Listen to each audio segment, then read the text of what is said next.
say that again, while you look at me." Those were the first words my boss, Ms. Ramirez, spoke when I opened the door at midnight.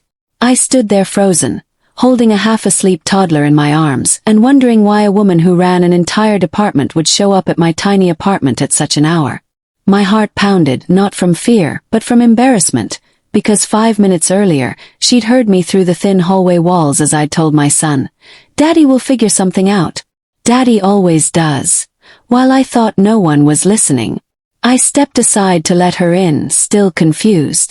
She walked quietly to the small living room, bare except for a couch, a second-hand shelf, and toys scattered everywhere. She didn't look judgmental, just concerned. "You sounded overwhelmed," she said softly, her gaze falling on the sleeping boy. "And you weren't supposed to be working late shifts this week." That was my mistake.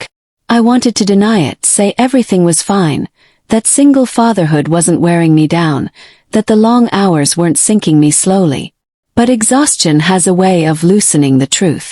"I'm trying," I said, voice cracking despite myself. "But some days, trying doesn't feel like enough." She didn't reply immediately. Instead, she knelt by my son and gently adjusted the blanket around him, the kind of gesture only someone carrying her own quiet tenderness would make.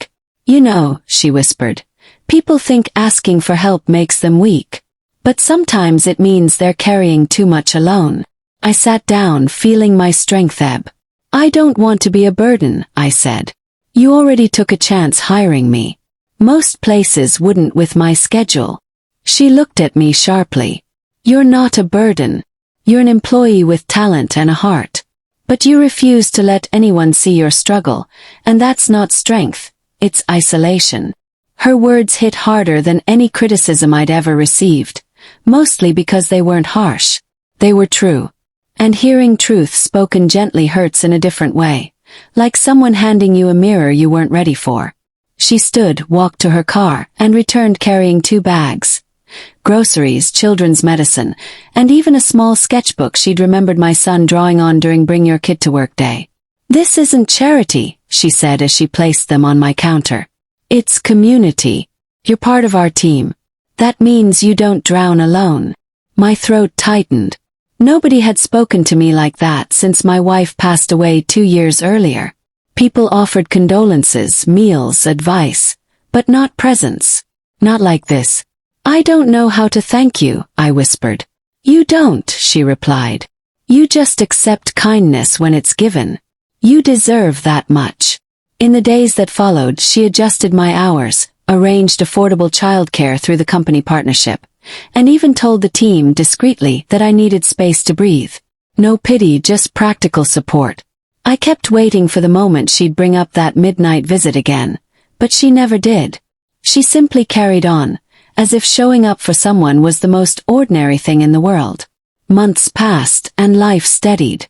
I wasn't scrambling for rent anymore. My son was thriving. I even started laughing again, the kind of laugh that doesn't feel borrowed from tired lungs. Then the twist came. One afternoon, Ms. Ramirez called me into her office. I panicked instantly, assuming I'd done something wrong. But she smiled, though her eyes brimmed with emotion.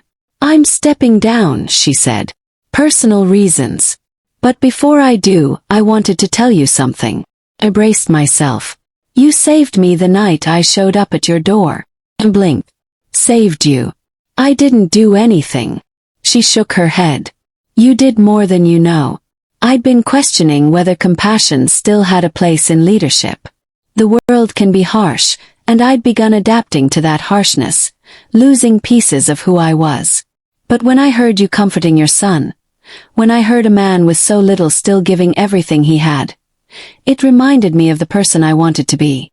Her voice wavered. "Kindness is never wasted, even when it looks small. You taught me that again." I didn't know what to say.